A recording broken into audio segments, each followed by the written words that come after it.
សួស្តីអ្នកគ្នាជួបជាមួយខ្ញុំបាទរៈនៅក្នុង account របស់ខ្ញុំទៀតហើយនៅក្នុងវីដេអូនេះខ្ញុំនឹងមកបង្ហាញ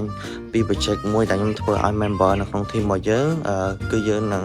បដូរពី Tsunami មួយនេះហើយទៅជា Tsunami ពណ៌មួយទៀតចង់ថាតើពេលដែលខ្ញុំធ្វើហើយវាបានស្អាតប៉ុណ្ណាអ្នកគ្នាកុំភ្លេចតាមដានទស្សនាវីដេអូមួយនេះដល់ចប់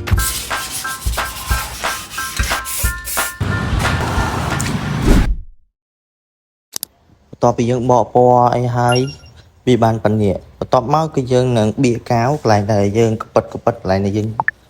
ដួលអីទៅវាលបកអញ្ចឹងយើងបៀកកាវហើយយើងខាត់វាបន្ទាប់ពីខាត់ស្អាតលាងទឹកលាងអីហើយយើងធ្វើការបាញ់ថ្នាំតំណប់យើងប្រើជាមួយថ្នាំសាមរ៉ៃមួយហ្នឹងខ្ញុំប្រើជាមួយនឹងតំណប់ពណ៌ប្រាក់ដោយសារវាឆ្លោះជាមួយនឹងពណ៌ស្វាយបន្ទាប់មកយើងនាំគ្នាធ្វើដំណើរទៅលីថ្នាំពណ៌គឺខ្ញុំចង់បានស្វាយបែបដូចរបៀបថាដាក់ purple ណាហើយយើងប្រើជាមួយនឹងកតិច bling នៅក្នុងហ្នឹងដូចតែគ្នាឃើញអញ្ចឹងគឺពណ៌បែបហ្នឹងអញ្ចឹងបន្ទាប់ពីយើងលាយរួចរាល់ហើយយើងធ្វើការមកបាញ់ដោយសារថ្នាំតំណប់របស់យើងហ្នឹងគឺបានស្ងួតហើយឥឡូវយើងធ្វើការដាក់ពណ៌ស្វាយចូលទៅតែម្ដងពណ៌នេះដាក់ទៅមានអារម្មណ៍ថាមើលទៅលិចមែនទែនហើយមិនត្រឹមតែប៉ុណ្្នឹងទេគឺយើងនឹងប្រើជាមួយនឹងតែមបែបពណ៌ខ្មៅយើងផលិតជាមួយនឹងតែមពណ៌ខ្មៅបែប bling ទៀតតែឥឡូវយើងហាលពណ៌ស្វាយនឹងឲ្យស្ងួតសិនហើយបានយើងទៅកាត់តែមបន្ទាប់ពីយើងកាត់តែមអីបានអីហើយយើងនឹងរៀបចំតែមហ្នឹងនៅលើ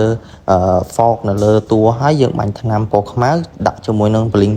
អា bling នេះគឺខ្ញុំច្នៃខ្លួនឯងទេដោយសារតែយើងអត់មាន bling គឺយើងច្នៃយកអាបារតហ្នឹងយកមកធ្វើ bling ហ្នឹងវិញឥឡូវនេះយើងឲ្យឆេះរបស់យើងកំពុងតែរយ bling នៅលើហ្នឹងហើយបន្ទាប់ពីរយហើយទុកឲ្យស្ងួតរួចជាការស្រេចបន្ទាប់ពីយើងបាញ់តែមអីហើយអស់ហើយបាញ់ពើមីអីហើយអស់ហើយឥឡូវខ្ញុំឲ្យអ្នកគ្នាមើល result ថាតើវាស្អាតប៉ុណ្ណា